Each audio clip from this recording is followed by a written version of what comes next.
ಗೃಹಲಕ್ಷ್ಮಿ ಯೋಜನೆಗೆ ಸಂಬಂಧಪಟ್ಟಂತೆ ಇದೀಗ ಎಲ್ಲ ಮಹಿಳೆಯರಿಗೆ ಒಂದು ಸಿಹಿ ಸುದ್ದಿ ಆದರೆ ಇದೆ. ಹಾಗಿದ್ರೆ ಬನ್ನಿ ಇದರ ಬಗ್ಗೆ ಸಂಪೂರ್ಣವಾಗಿ ಇನ್ಫಾರ್ಮೇಷನನ್ನು ಈ ವಿಡಿಯೋದಲ್ಲಿ ತಿಳ್ಕೊತಾ ಹೋಗೋಣ. ವಿಡಿಯೋವನ್ನು ಸ್ಟಾರ್ಟ್ ಮಾಡ್ತೀನಿ. ಅದಕ್ಕಿಂತ ಮೊದಲು ನೀವಿನ್ನೂ ನಮ್ಮ ಚಾನಲ್ಗೆ ಸಬ್ಸ್ಕ್ರೈಬ್ ಮಾಡದೇ ಇದ್ದರೆ ಈ ಕೂಡಲೇ ಚಾನಲ್ಗೆ ಸಬ್ಸ್ಕ್ರೈಬ್ ಮಾಡ್ಕೊಳ್ಳಿ ಮತ್ತು ಲೈಕ್ ಮಾಡಿ. ಈಗ ನಾವು ಮಾಹಿತಿಯನ್ನು ತಿಳ್ಕೊತಾ ಹೋಗೋಣ. ಹೌದು, ನರೇಂದ್ರ ಮೋದಿಯವರು ರಾಜ್ಯ ಸರ್ಕಾರಕ್ಕೆ ತಿಳಿಸಲಾಗಿದೆ ಗೃಹಲಕ್ಷ್ಮಿ ಯೋಜನೆಯಲ್ಲಿ ಒಂದು ಬದಲಾವಣೆಯನ್ನು ಮಾಡೋದಕ್ಕೆ ಸಂಬಂಧಪಟ್ಟಂತ ಹೇಳಿ ಸುದ್ದಿಗಳಾದರೆ ಬರ್ತಿದ್ದಾವೆ. ಅಂತಂದರೆ ಮಾಹಿತಿಯನ್ನು ತಿಳಿಸಲಾಗಿದೆ. ಒಂದು ಸಿಹಿ ಸುದ್ದಿಯನ್ನು ನೀಡಿ ಗ್ಯಾರಂಟಿ ಯೋಜನೆಗಳ ಮೂಲಕ ಅಂತ ಹೇಳಿ ನರೇಂದ್ರ ಮೋದಿಯವರು ತಿಳಿಸಲಾಗಿದೆ ಅಂತ ಹೇಳಿ ಮಾಹಿತಿಗಳಾದರೆ ಇದ್ದಾವೆ.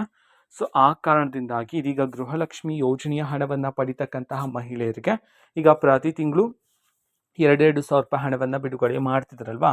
ಇದೇ ನಿಟ್ಟಿನಲ್ಲಿ ಈಗ ದಿನಬಳಕೆ ವಸ್ತುಗಳ ಬೆಲೆ ಏರಿಕೆ ಆಗಿರ್ತಕ್ಕಂಥ ಕಾರಣದಿಂದಾಗಿ ಗೃಹಲಕ್ಷ್ಮಿ ಯೋಜನೆಯ 2,000 ರೂಪಾಯಿ ಹಣ ಏನಿದೆ ಅದನ್ನು ಸಹ ಏರಿಕೆಯಾಗುವ ಸಾಧ್ಯತೆ ಹೆಚ್ಚಿದೆ ಅಂತ ಹೇಳಿ ಇದೀಗ ಮಾಹಿತಿಗಳಾದರೆ ಬರ್ತಿದ್ದಾವೆ.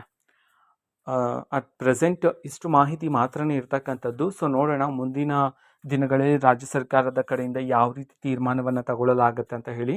ಯಾಕೆ ಅಂತಂದರೆ ಈಗಾಗಲೇ ನಿಮಗೆ ಗೊತ್ತಿದೆ, ಗೃಹಲಕ್ಷ್ಮಿ ಮತ್ತು ಗೃಹ ಜ್ಯೋತಿ ಮತ್ತು SIR ಈ ಪ್ರಕ್ರಿಯೆಗಳೆಲ್ಲ ನಡೀತಿರ್ತಕ್ಕಂಥ ಕಾರಣದಿಂದಾಗಿ ಈ ಪ್ರಕ್ರಿಯೆ ಎಲ್ಲ ಮುಗಿದ ನಂತರ ಗೃಹಲಕ್ಷ್ಮಿ ಯೋಜನೆ ಹಣವನ್ನು ಏರಿಕೆ ಮಾಡಲಾಗುತ್ತಾ, ಇದಕ್ಕೆ ಸಂಬಂಧಪಟ್ಟಂತೆ ಮಾಹಿತಿ ಬರುವ ಸಾಧ್ಯತೆಗಳು ಹೆಚ್ಚಿರ್ತಕ್ಕಂಥದ್ದು.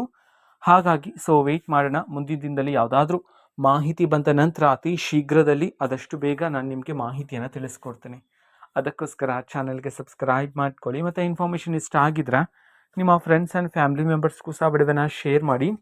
ಜೊತೆಗೆ ಚಾನಲ್ಗೆ ಸಬ್ಸ್ಕ್ರೈಬ್ ಮಾಡಿಕೊಂಡು ಸಪೋರ್ಟ್ ಮಾಡಿ. Thank you, bye.